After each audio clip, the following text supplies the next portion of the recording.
Welcome back to Speaking of Meaning. I'm your host, Ibrahim, and today I'm joined by Daniel Nordström. He's a keynote speaker for Gapminder, and he has his own company called Talking Bridge. Daniel, welcome to the show. Thank you very much, and thank you for creating the space to have these kinds of conversations. It's good to have you here. You have a lot of things to say today, and I'm looking forward to this conversation. Me too. But before we dive deeper, can you tell us about what it is that you do? Yes, and every time I get that question, I would love to have sort of a simple title and sort of, oh yes, I do this, to be sort of easily to fit into that box. But I have realized that I'm hard to pin down. Running your own company, you realize that, you have to be good at many things and you can explore many different things. But I have realized that everything I do is linked to the fact that I believe that the world would be a better place if we all just got a little bit better at communicating with each other.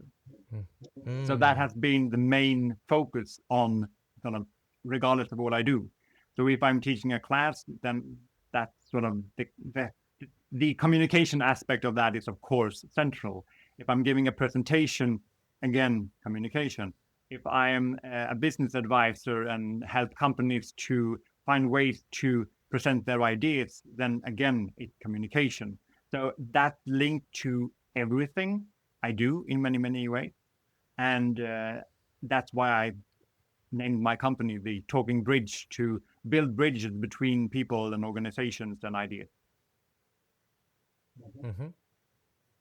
And you're also a keynote speaker for Gapminder. Oh yeah, Gapminder is a foundation founded almost 20 years ago, I think, by the famous Hans Rosling. You might have seen his TED Talks with the best statistics you have ever seen, and he's standing there with the bubble graphs and show the progress in the world and show how the world had changed, but our minds and ideas and perceptions and prejudice of it hasn't. So Gapminder, he founded it together with his son Ola Rosling and Ola's wife Anna. So their work of fighting global misconceptions, finding these questions. They're asking a lot of questions to find sort of what areas are many of us mistaken. Where do our perception doesn't match the global statistics that is gathered by the UN and other organizations. So he uses these eye-opening perspective to get us to see the world a little bit differently. To understand, to understand that the world is both that. I mean, there are still terrible things in the world. The world is awful, but the world is also better, and the world can be much better. And all of these things are true at the same time. And I think we are missing those perspectives quite often. We often only look for one answer and then we think we are done. We need to be a little bit more patient and look at the world and ourselves and different connections, both again and again, to discover the deeper meaning of it and the deeper perspectives, and to reveal more knowledge and more insight. So sometimes it's not enough with simple solutions to complex problems, and I guess that's a challenge for any communicator. Yeah.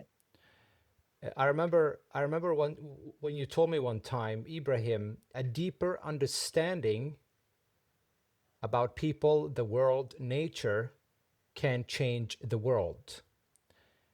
And so I guess my question to you is, why do you think we struggle with depth these days when we are communicating, when we are getting to know people or at work? It's a very good question. And I think we struggle with it because today we value speed. And to some extent, we are taught it already in school. We do the math problem, we check the answer at the back of the book, and we realize, oh yeah, we got it right. and then we don't redo that calculation and see is there another answer. Now in math it rarely is, but in many other areas of life there is this other alternative explanation. There might be another answer. There might be another reason behind why someone is upset or why someone is sad. And if we don't look deeper to figure that out, then we just assume that things are the same, and yeah, we we struggle to see the bigger picture. And I think we are too impatient. We just want to get to the next, get to the next thing. And I mean, of course, there is some form of evolutionary aspect of it as well. I mean, we are lazy. We think that we have figured something out, then why look again? So that's one, of course, aspect. And then we have the society at large where everything is going as fast as possible. And to be able to stay and just look again, I think it's a skill that is very valuable today. So it's really about self-awareness, isn't it? To have the ability to slow down and seek a deeper understanding, not only in our conversations, but also in our decisions and when we reflect. Yeah, I would say a deeper self-awareness, but also the awareness that things that looks the same can still be very different. And I can show you an example here. Go ahead. I brought some props. Here I have two different things, and at a first glance, these look exactly the same. And you might assume that then these are exactly the same. But if I start turning them around and sort of show a deeper meaning, or when you start to look a little bit behind the scene, then you realize that these are different. Okay, so for our listeners who Oh, are yeah. not watching, what Oh, yeah. are you showing? Good point. Good point. I can do it again, but with another thing. I can hold up here, and what you will see is two yellow bricks, two yellow rectangles. And previously I held up two blue. So right now I'm holding up two yellow rectangles, and from this perspective they look identical. And I can turn them 90 degrees and then sort of show that, oh, these ones are square. So they look like they are solid blocks. But that would be sort of then assume that these two, just because they look the same, are the same. So then we need to look at it again from another perspective, and suddenly we can see that one of them is hollow or has been carved out. So it looks more like a bridge, while the other one is still a solid rectangle. And the one I had before was a triangle instead. So there are still sort of these perspectives. This is just one simple way of illustrating it. That things that from a first glance might look identical, looking again can then reveal a deeper meaning, a deeper understanding. And this is sort of true when it comes to, I mean, prejudice and stereotypes, of course, but then also, I mean, business decisions. Oh, we have been in this situation before. Are you sure?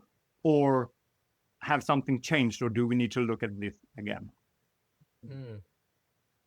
Okay, so here is it's vital to slow down and to say, no, wait, let us understand this better. Let us ask the right questions.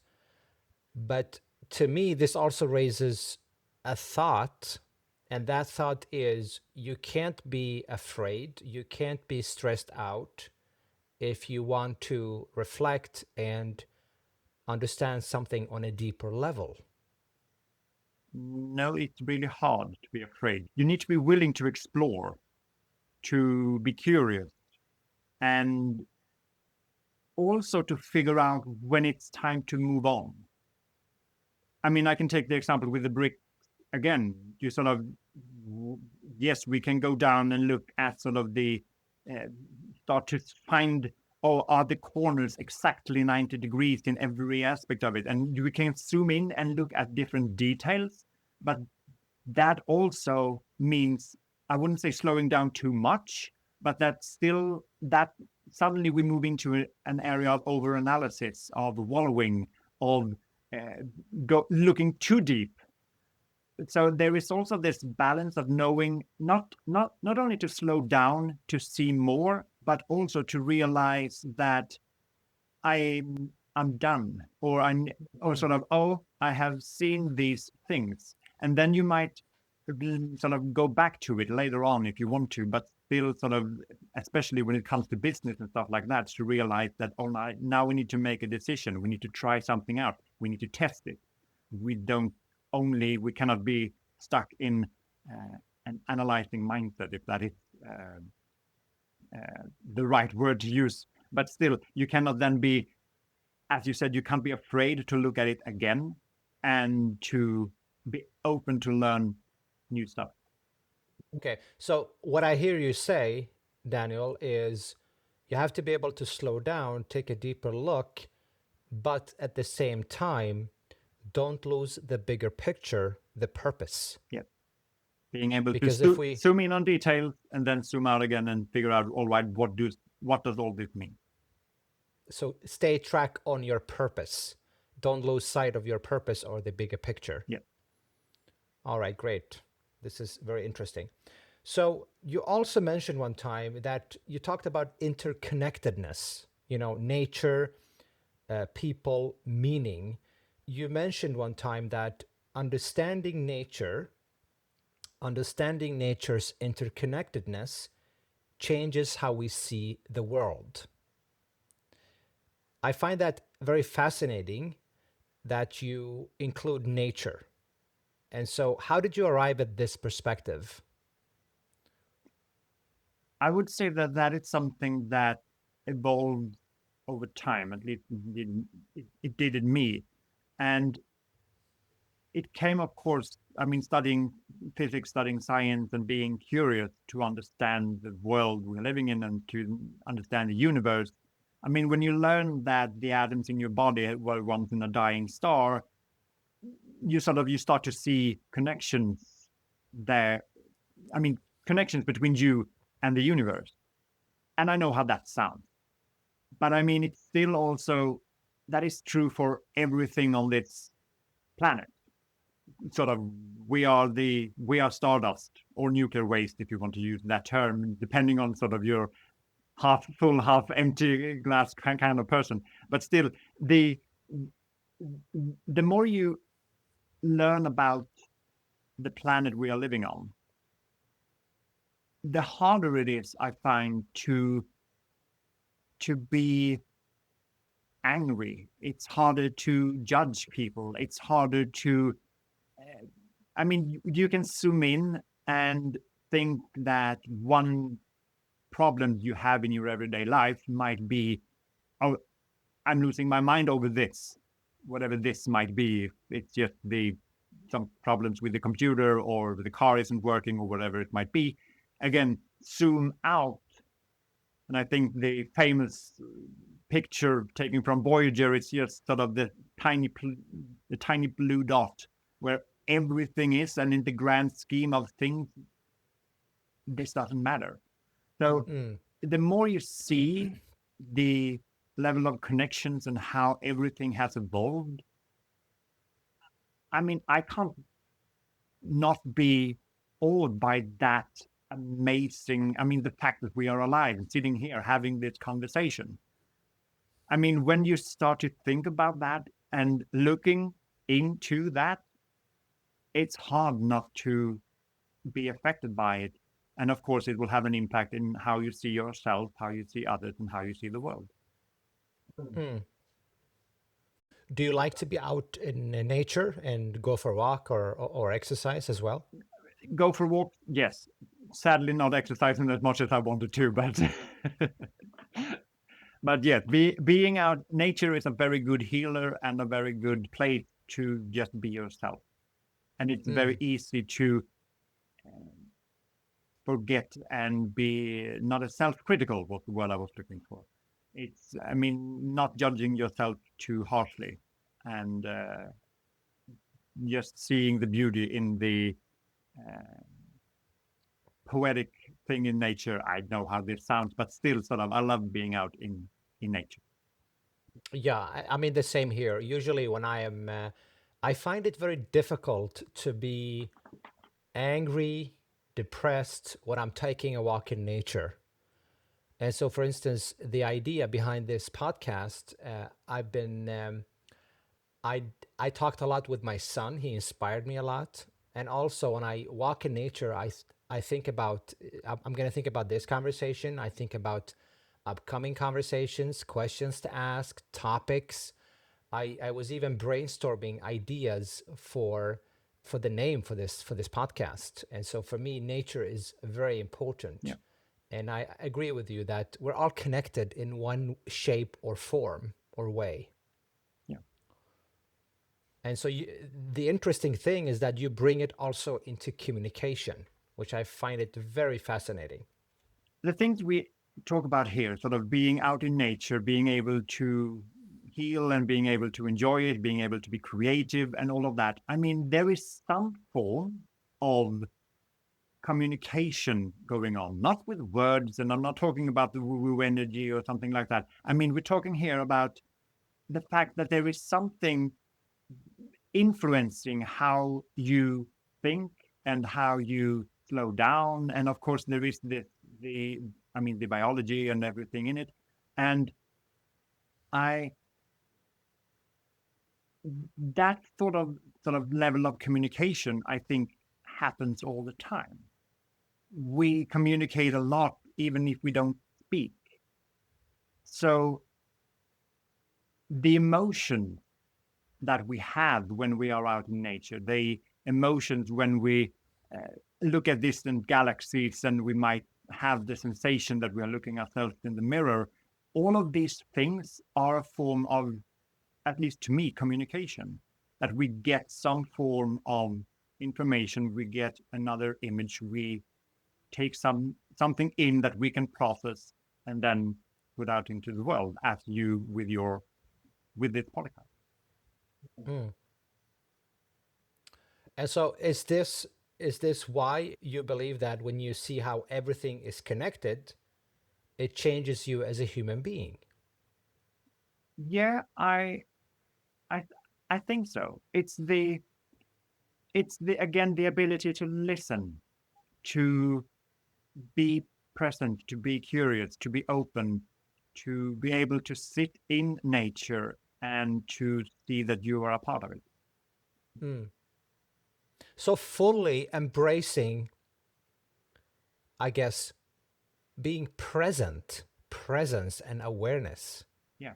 Because you can be in nature, you can be in a conversation, and I would like to understand you, but if I'm not aware of what I'm communicating, how I'm communicating, and the fact that I'm, actively listening or not, in combination with if I'm not present here and now listening to you, then I'm not going to be able to understand you on a deeper level and connect with you as well. Yeah. And I will also again would like to point out sort of the same, if we take these bricks or blocks again, if we just listen to the word understand, there is something under where you stand.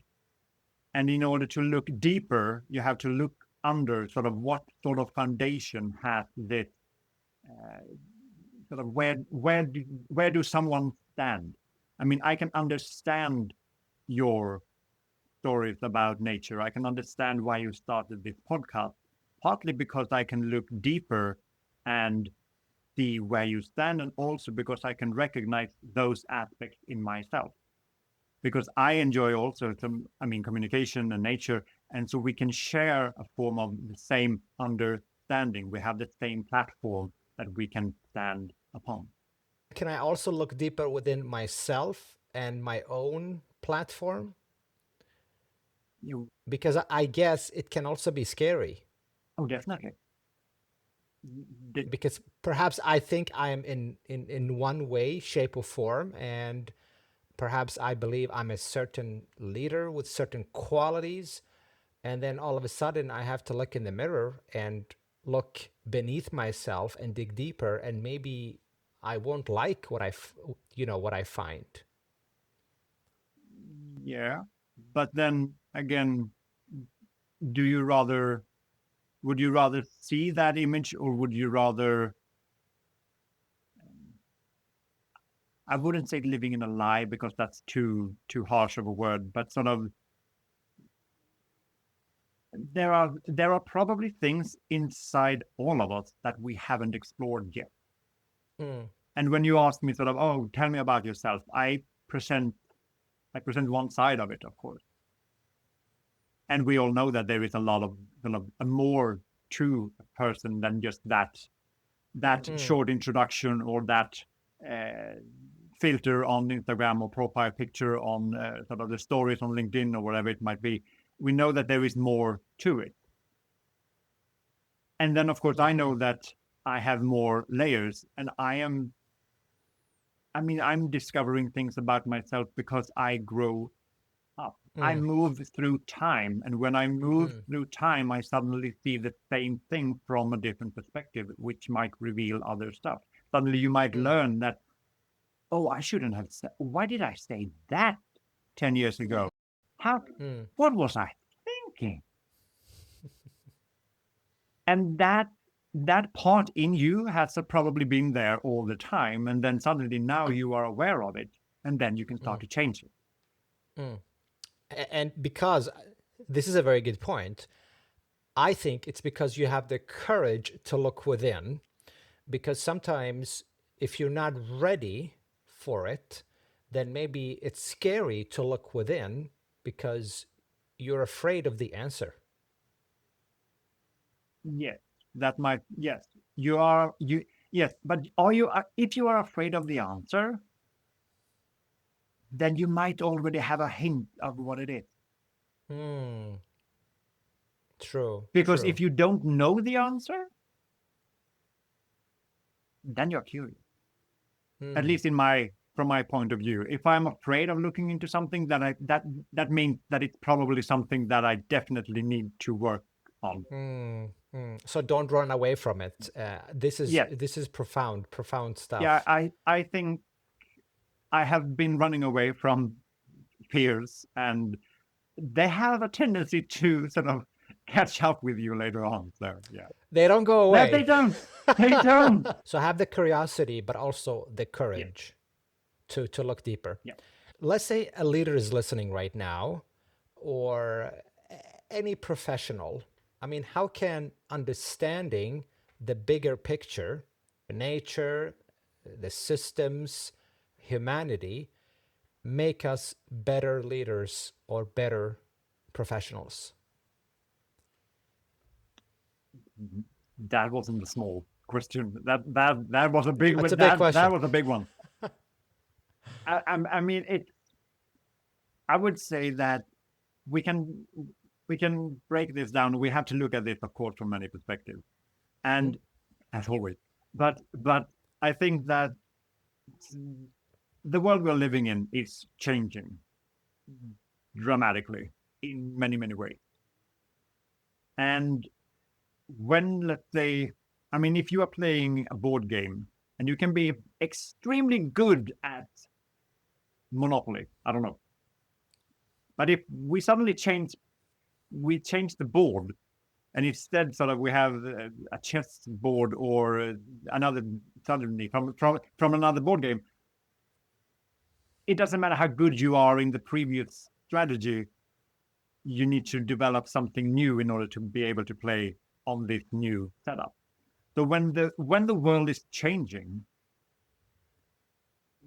the poetic thing, of course, is that, oh, change is the only constant and all of that. We have all these different cliches that, as you are well aware of. And when the world is changing, if you have a deeper understanding of it, it might be easier to actually, I wouldn't say predict it, but to see the pattern. And if you see the patterns, you will become more adaptive to the changing environment. Mm. So recognizing the patterns in the world, understanding your own capabilities and your own place in that world, I would say that that will make you a better professional to be Mm. able to do your work, to find meaning, to have a greater impact, and to be able to steer your company or organization and to reinvent either your entire company or uh, the sector that you're working in. Hmm. I don't know if that actually answered your question, but sort of the main point I think that I want to get at is that when you can start to see the pattern, Hmm. you're not able to predict them, but you might be able to understand them, and you might be better prepared for when they actually happen. You might be better suited to be able to deal with them. It's a way of adapting to a world that is changing faster than ever before. All right.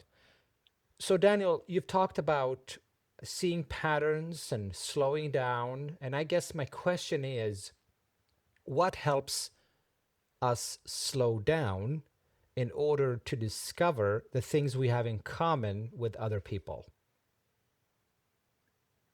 I would say one that I'm practicing myself is to, let's say, get rid of this. Not get rid of, but not picking up all the time. The The phone. phone, exactly. Yeah. Thank you Yeah. for emphasizing for the one listening. I'm sort of in when you're waiting for the bus or waiting on the train, don't pick it up, just look around you. Look at the people, look at the clouds, look at the birds, look at the trees. Sort of start to just for a few moments, take a couple of deep breaths and look around you. That start to add up, I would say. The ability to, I mean, it starts to slow down because you start to notice things you might, you haven't noticed before. Or you might find similar things. You might find if you find that you are commuting at the same uh, time, both to and from work, you might find similar people that you recognize. And I'm depending on how brave you are, depending on the situation, it might you might want to start a conversation, but yeah, again, that depends on the situation. But still, and who you are as a person. But slowing down and start noticing the patterns. Hmm. The key is in the start. I mean, the key is in the word noticing. And if you have your phone in front of you all the time, then you don't notice the things that go on around you. Mm. So, notice, pay attention. It seems that we often go back to being present, presence, Yeah. being present, because having a phone, notifications, checking our emails, watching television, our mind is active and Yeah. we're not going to slow down that way. No. But as we Mm. talked about earlier, going out in nature, go for a walk and suddenly be creative, you might have your phone to take some notes, but you are not going out in nature to look at your phone constantly because then you take in the surrounding. You notice it, you are present in that Mm. situation. Mm. So start small, start with the small Yes. things and then Yes. expand. That's great. All right. I remember one time when you gave me an advice that is very powerful, simple but powerful, yet very very difficult. And so you encouraged me to ask the question, who am I? That small question. Yes. Yeah. And I remember one time we had many years ago, I was working in the corporate world. We had a speaker and we had to do an exercise. And I was supposed to ask my neighbor, who are you? And I remember she answered the question and she was very uncomfortable because we were not supposed just to answer with simple, the one, I'm a CEO, or I work in IT, or I'm a communicator, or I have my company, but you were supposed to talk about who you are as a person. And I remember when she asked me again, who are No. you?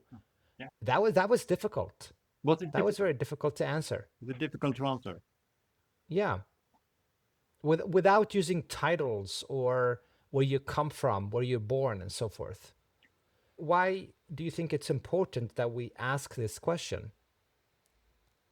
I think it's important, again, if we look at the perspective of uh, going deeper, of sort of stripping away all those other layers.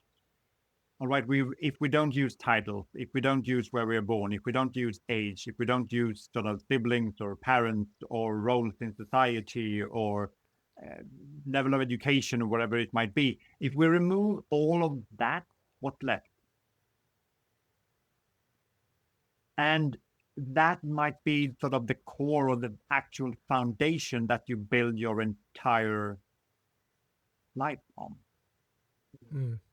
And I would say that a better understanding to actually have, if you have looked at that, either you, I don't know what you find.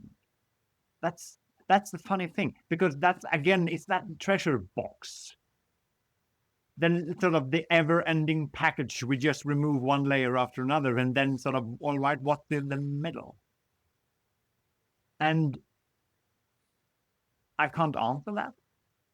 Some people say that it's nothing there, that we all just describe ourselves by all the layers we have around us. That sounds sad. It is. That sounds sad, yes. Others have described it as, I mean, the core, that sort of the essence that unites us all. And suddenly, when we go in that direction, we become very religious very fast. But still, the the idea of knowing who you are, I would say, is it's both a journey of exploration, and it's also a great way to be, I mean, to start recognize things in other people as well, to be able to look deeper into their life, and to then be able to make better connection with them, because you have already, let's say, built the foundation. You have already found the foundation in you, so that then you can uh, build that bridge to someone else. And I know, again, how this sounds, but sort of, I think what I'm talking about here is empathy, the ability to place yourself in someone else's situation, and to Mm. understand that we all want to be happy. We Mm. are all care about our loved ones. We all have these deep emotions, and the the sort of the further down we go, if we strip all these layers away, then the closer we are to each other. We Mm. are human beings. We have more in common than we think. Yeah. Okay, Again, so common ground. Then we are, again, the layers that we are standing upon, that we can mm, start building bridges between, uh, yeah, mm. between us. So you have to understand who you are.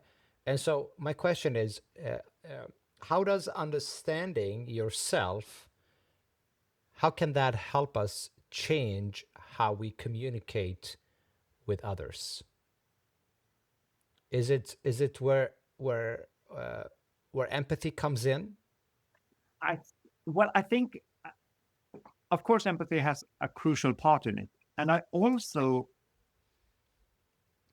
think that there are extremely a lot of subtle details here that it's very hard to put into words, to sort of, oh, why do I connect with someone? Why sort of, you can meet someone and you realize we're friends. It doesn't take that long. And then there are others who sort of might have to work a little bit more before you feel that level of connection. And I think that the difference there is the amount of sort of how deep have you looked inside yourself? Do you recognize that, we have sort of not done the work, we have explored, we have found stuff, we can recognize things in each other. When you have looked deeper into yourself, and you can, that might reveal stuff. And what I mean by that is that it might reveal that, oh, I needed this piece of advice to understand this concept, or I need, this perspective really changed how I viewed this, or whatever it might be. And taking the time to reflect on yourself, to understand yourself, that might result, sort of, it might create a connection to someone else, just because it shows that you have made effort. And that's an effort that, I don't know, it's very, very, very hard to put into words. To sort of, to understand and to make that connection with someone. And it's like sort of being able to build a bridge, and you know that, yes, there is something here. There is something where that bridge can land. If you haven't explored yourself in that deeply, I might build a bridge, but I find that there is nothing here to support the other end of that bridge. To be able to make that connection, you have to have some form of foundation. You have to have something that you can stand on both sides, in order to build that bridge. And as you meet someone, you might realize, yes, we are friends straight away, and that connection is there. If you haven't explored those aspects of yourself, and I mean, we can take the example of becoming a parent. Before I became a parent myself, I didn't know what it was like, which means that I had very difficult time to connecting with someone who had children, because I hadn't explored that aspect of myself. And then suddenly, when I became a parent, I realized that, now I understand what it is you're talking about. I have reached the same sort of, I have gained that same understanding, and then we can form a deeper connection.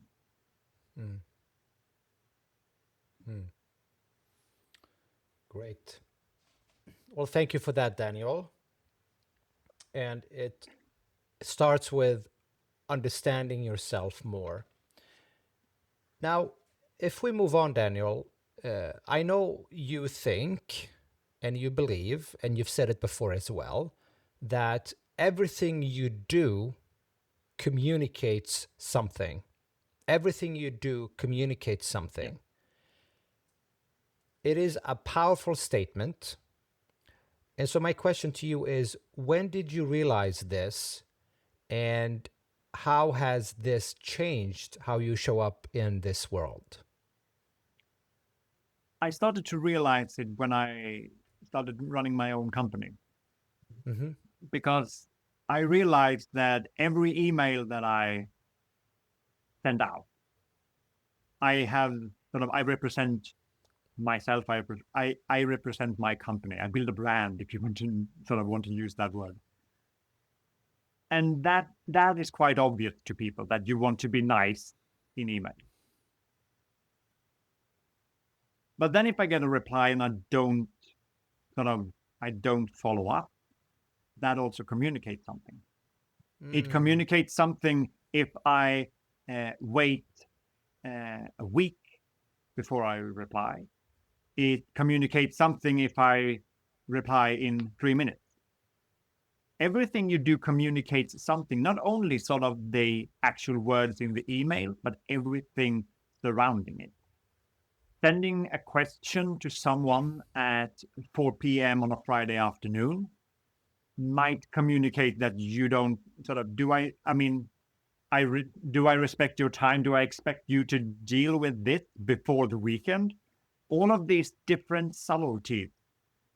Everything we do, not only what we say, not only how we say it, but also when we say it, what we don't say, what we exclude. All of these different aspects communicate something.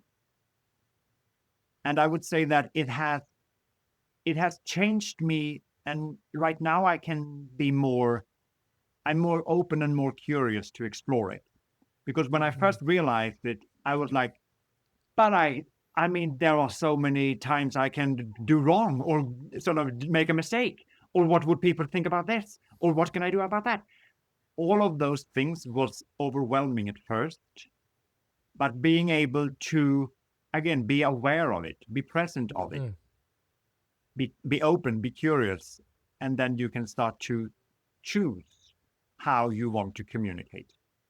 mm. And the only way in order to choose between two or three different options is to actually be aware that there is more than one option. This is fantastic, by the way. Everything you do communicates something. So this means then that we have to be very clear and set the intention. What do I want to communicate? Yeah, You're going to give a presentation, you're going to lead a meeting. And so what is my intention here? What do I want to communicate? What do I yeah, want to do? How do I want to show up in this world? What is my intention for today? yeah, I think it ties perfectly to what it is that you're saying right now. Everything you do communicates something. yeah. And it both, as I said, overwhelming to realize that, and it's also a blessing in realizing that every little detail might have an impact on someone's life. You might be able to say or communicate a lot more than you actually realize. Mm, this is so true. It is very true. I remember one time when I got an email from a customer many years ago. I remember I didn't reply, and then I forgot about the email, and then I replied 3 4 weeks later, and I tried calling them, and they never replied back. They never answered my email because it took me about 2 3 weeks, 4 weeks perhaps, until I emailed them. Yeah, And I think for them, it signaled that doing business with them was not important. absolutely. And then, but then again, because I'm not then suggesting here that, oh, you should reply straight away, because it's not the speed of the reply that's important. It's the sort of how much do I put into that reply? Because if you have an extremely busy period and you then get back after 4 weeks and you sort of, you don't have to explain everything, but sort of be open and honest that I missed this. I'm sorry for the late reply and all of that. And then if you hear nothing back, then all right, then that wasn't the business. But then from the other perspective, then if you suddenly get that reply 4 weeks later, if you don't call, if you don't get back, if you don't reply, if you don't sort of show empathy or understanding that, oh, thank you for reaching out. Sorry, we have moved on with another speaker, or we have sort this out ourselves. That also then communicates something that they didn't call back, sort of Mm, get back to you. yeah, All yeah. these tiny little interactions that we have throughout the day, all of these communicate something. They do. They do. I guess in my situation, my intention now as a speaker, consultant, expert in communication and trust is speed is important. If a Oh yeah, customer wants absolutely. to reach Yeah, out, I would like to communicate that, I'm dealing with this, I'm going to get back to you, you're going to get a yeah, quality. But I think it took me in the beginning I wasn't very clear about my intention because I wasn't paying much attention. I guess I wasn't aware very yeah, much of what I was communicating. yeah. But right now I'm more aware of what I do and how, like you say, how it communicates and what it is that it's communicating. So intention is the key here, I guess, for me. Yeah, and as you say, as you describe it perfectly, the thing that you learn that, and you learn it when you run your own business, and you perhaps sometimes forget it when you work at a bigger organization, that you're just part of the machine, and oh, it's someone else's responsibility, or what I'm doing. here, if I reply to this email, that doesn't make a difference to our organization, but they actually do. Sort of all of these little interactions, they add up over time. Add up over time. So I think this is a perfect time to move on into the next segment. You talk about 3 types of conversations. And you mentioned that if you want better conversations, you need to understand whether the other person wants to be helped, hugged, or heard. Yeah. I haven't heard of this framework before. Can you tell me where you got this from? I got this from a book called Super Communicators by Charles Duhigg. An excellent book, I would say. I highly recommend it. And in it, he talks about sort of what types of conversation are you having? Are we talking about sort of solving a problem? Are we talking about how are we feeling, sort of the emotional aspect of it? Or are we going even deeper and talking about sort of, all right, who are we in this situation? And being able to understand what type of conversation we are having is crucial, I would say, to reduce misunderstanding and to sort of build trust and build connection.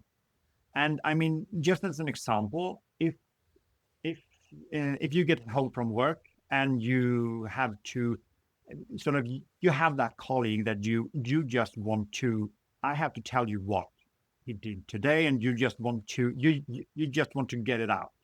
You just need to, you have experienced something today, you just want to tell this story, and you want the other person just to listen.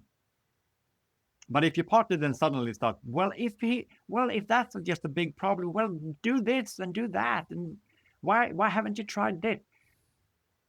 The other person is then suddenly trying to help you, offer solutions to a problem that doesn't exist, because you just wanted to tell this story and just wanted to get all of this experience out of your system.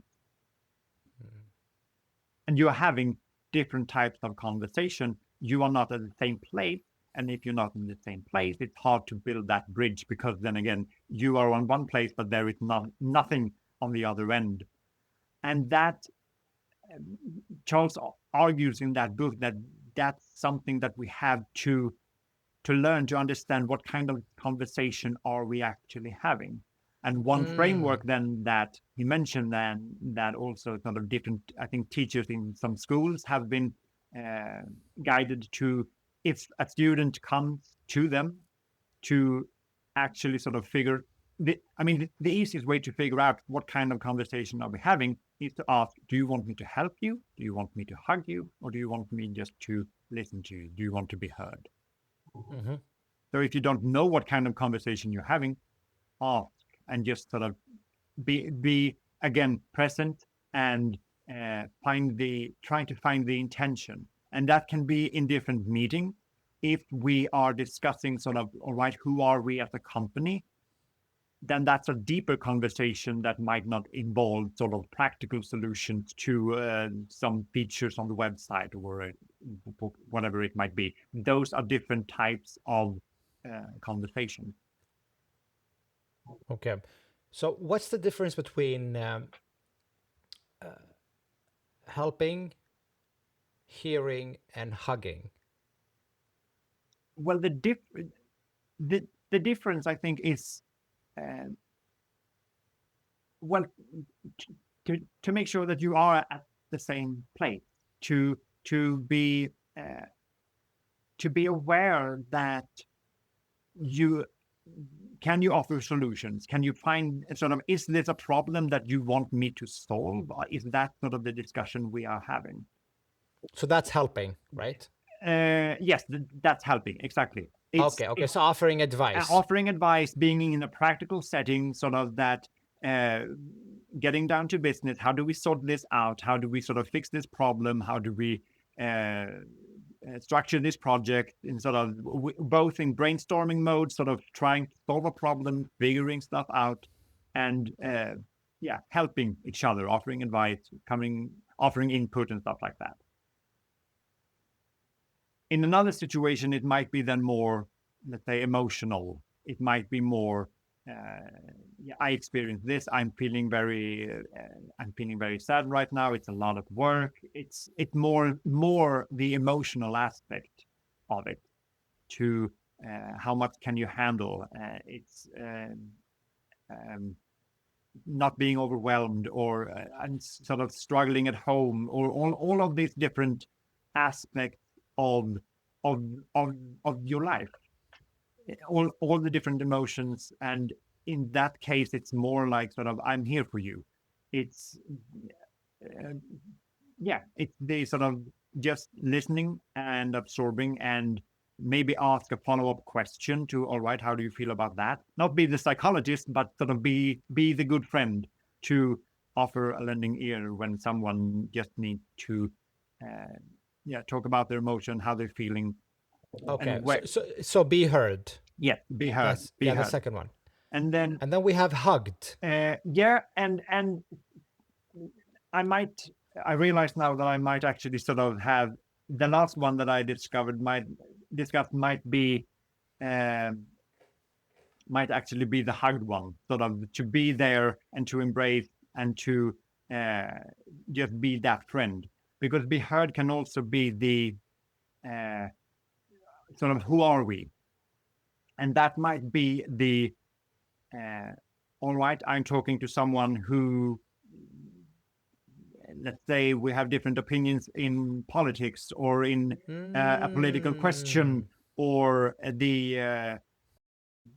I don't know what kind of example, sort of, oh, I don't believe in climate change, but I do, sort of, all right, how do we listen to, let's say, who we are, then sort of, where do you stand on this? How do we how can we show empathy for people with different opinions? How can we make them feel heard? That's a very Okay. that's a very, let's say, extreme situation of it. And of course, this super communicator is a book then from America. So then we're talking about, let's say, abortion and gun control and all of this extremely loaded topics, and being able to again build bridges between those, because you then can go into the deeper values of being human, finding what we have in common instead of focusing on all the stuff that separates us. Mm-hmm. Okay, so three types of conversations. Yeah. Figure out which one you are in, Yes. because some people want to be helped, advice, Yeah. solutions. Some people want to be heard. Yes. And then the third one is they want to be hugged. And here you Yeah. offer, you can give them a hug, you listen to them, you don't necessarily give them advice. And usually it's people who are closer to us. Yeah. Is that a correct understanding? Yeah, I would say that, sort of, the finding a way, finding the connection, finding what sort of unites us. Who are we in this situation? Mm.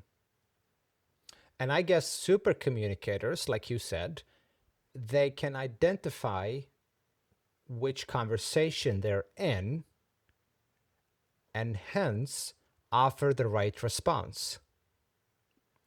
And so, where we have misunderstandings, it's probably because we offer the wrong response. Often, yes. And not only finding the right response, but also perhaps asking another question, or a deeper question. Because I also think that, I mean, these different kinds of situation, it's not that clear that, oh, this meeting, well, sometimes it is. This meeting is about this. And then that's what we're talking about. But still, during that meeting, it might be that, oh, this there is sort of two individuals that they don't want to accept this change, or they don't get along with the rest of the group. It might be all of these different intricacies, and that might be a result of then something deeper. It might be some emotions laying underneath, or a deeper value, or whatever. And then sort of asking the questions to find out where they stand, or what is it that they come out as aggression, or frustration, or resentment, or whatever it might be. So we are, it's not, it's, let's say, too simple to think on, it's a good framework to think of the three types of conversation. But then there is a fluidity between them that often throughout the day, we are moving between these different types of conversation. And it's a dance when we communicate, that where someone might offer or say something, a little detail, and suddenly you realize, oh, wait, what did you say about your friend? Sort of tell me more. Or are you okay with that? Sort of stop the practical thing and just look a little bit deeper into the emotional clue that might have been revealed just by um, adding a comment or something in the conversation. You just answered my next question, which was going to be, this is great, which was going to be, how can someone get better at identifying what kind of conversation they are actually in? What I take from your answer is you have to realize that you sometimes go in and out. It's like a dance. Sometimes you're in this type of conversation. One moment later, you can be in a totally different kind of conversation. And you also said, ask more questions. Because sometimes it's not clear. What are we talking about? What do you want me? What do you want me to do? Do you want me to listen? Do you want me to give advice? Exactly. Because sometimes what I do is, especially with loved ones, I have a tendency to give advice. And sometimes they don't like it. And I guess it's because I'm not in the, I haven't identified the conversation I'm in. Sometimes they just perhaps just want to be hugged or heard. Sort of in a similar situation, because that you want to give advice because you want to help. But then sort of, is it that what the other person wants at that moment? Because then we might sort of acknowledge the emotional state, and then we sort of can move on to, all right, but how do we solve it? How can we even solve this? How can we make this sort of, how can we make the situation so that you don't feel that way, or that being that frustrated with your colleague or whatever it might be? Sort of first acknowledging the emotion, being in that type of conversation, and then before offering advice, sort of ask the question, all right, how do we sort of, to be aware of that now we are moving into another type of conversation, and to guide someone along that line. But of course, it is a dance to realize that we are having many different types of conversation, and the best way to be more aware of them is to, first of all, then be present and to observe them. But if you're not aware of, all right, what are we talking about here? Ask. Don't be afraid to actually ask the question. What do you mean by that?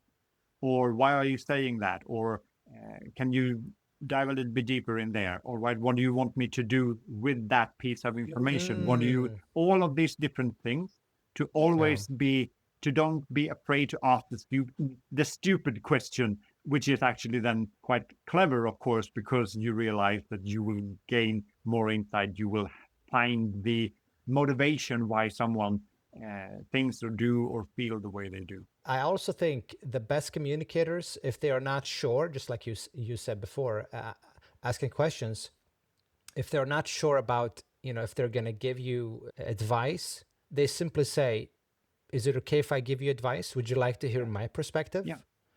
And if the other person says yes, then you're invited to give your opinion or give advice. And so asking more questions. Yes, and in the same way, you can also be clear. Sort of, I have had this experience today. I just want you to listen to it. I don't want any advice. It's not a problem that I want to be solved. It's just something you need to hear this, because I just need to tell this to get it out of my system, because I'm frustrated with X, Y, Z. So it's both way to be a super communicator, to be able to both, as you said, ask the question to others, but also to reveal your own intention before going into the conversation, and in that way helping the other person understand what type of conversation are we having. Declaring your intention. Great. All right. So we've talked a lot about very profound things. I I I'm a fan of your work. I'm also fascinated by the things we've talked about today, understanding on a deeper level, different kinds of conversations, and so forth. If someone would only remember one thing from this conversation, what do you hope it is? Only one thing. Only one thing. But that's good, limiting. But I would say then to realize that everything you do communicates something, and not to be overwhelmed by that, but rather curious, and to start exploring, and in that way be more present and be more aware of how and what it is you communicate.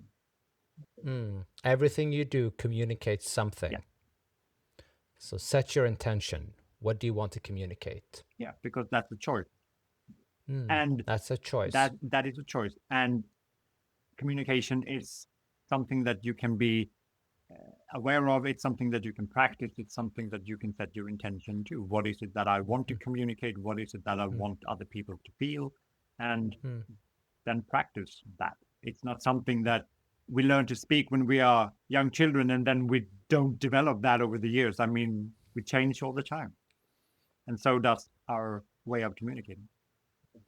And the best communicators, the best leaders, the best professionals, they work on their communication skills and they set their intentions. This is powerful, powerful Definitely. stuff, Daniel. Thank you. So, what one advice would you give our listeners to live a better, more meaningful life? I would say then to to dare to look again at the world and yourself, to be brave and to be curious and to be patient with sort of, you don't have to have the full picture at the start, but be open-minded and curious to actually explore it and to look a little bit deeper and to realize that there can be many answers to the same question. To look deeper, look again. To look deeper, to look again, because then you realize that the world is both awful and better and can be much better, and that all of these are true at the same time. You sort of, you get a more profound image of the world and of others and yourself. Daniel, is there something I should have asked you about that I haven't asked? That's a very good question. I I can't think of something actually. I mean, as you said, we have talked a lot about interesting things, deep things, philosophical things, and stuff that can be applied practically in your daily life. And I would like to sort of clarify that. I mean, I don't have all the answers to this because I'm exploring it myself. This is a journey that I am uh, on. I have started it, and I'm learning new things, new perspectives, and I truly enjoy it. And I know that if there is one thing that will improve your quality of life, I've heard it from others and I've experienced it for myself. It is the level of your communication, being able to connect with others, whether that is your colleagues or your boss or your customers or your loved ones. Daniel, if people want to find you, get to know more about you, or follow you, where can they find you? They can uh, they can follow me on LinkedIn, and they can also subscribe to my newsletters, and they find all of that information on my website, talkingbridge.se. Talkingbridge.se. Yes, but the All website is right. still in English, but the ending is in SE. Oh, so the domain is Domain is in, SE, but the website is in English, so everything is. all right. So talkingbridge.se, Yes. and they can find you on LinkedIn. Yes. Daniel Nordström. All right, Daniel, it has been fantastic to have you here. I admire your curiosity, your dedication to nature, to communication, to humanity. And what I take from this conversation is identify the type of conversation you're in. Some people want to be heard. Some people want to be hugged. Some people want to be helped. Thank you so much, Daniel. It was great to have you here. Thank you. It was an honor being here.